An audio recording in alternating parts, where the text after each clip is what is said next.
বন্ধুরা, আমার এই সাদা মনে একটা কাদা কাদা প্রশ্ন ছিল, যদি উত্তর জেনে থাকো তাহলে বলো।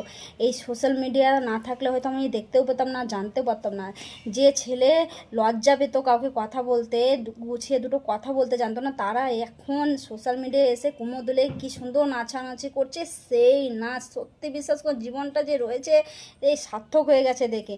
মানে ব্যাপারটা এরকম না যে বউ তার বরকে ভালোবাসবে বা বর তার বউকে ভালোবাসবে, এটাই তো স্বাভাবিক, তাই না? কিন্তু এগুলো যে বেশি নাটকগুলো হয়ে যাচ্ছে না, মানে চোখে পড়লো তাই বললাম। মানে আমার কোনো না, তাতে আমার মাথা ব্যথা গেছে, আমি তো সেটাই ভাবে পাচ্ছি না।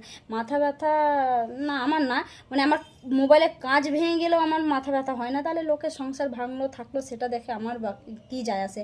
ব্যাপারটা হচ্ছে এটাই যে আমি দেখেছি অনেক মেয়েকে 4 দিন মার খেয়েছে, একদিন ভাত খেয়েছে। ভাই সেই সব মেয়েগুলো এখন এই মাখো মাখো ব্যাপার একটা না, তাও ভালো লাগলো যে তারা সুখে শান্তিতে এখন সংসার করছে। তো যাই হোক, মানে আমার ব্যাপারটা এটাই যে কমেন্টে জানিয়ে দিও যে ব্যাপারটা কি হলো, মানে কি যে এলো যুগটা বুঝতে পারছি না। তো যাই হোক, সোশ্যাল মিডিয়া না থাকলে জানতেই পারতাম না, বুঝতে পারতাম না। Thank you social media, bye by.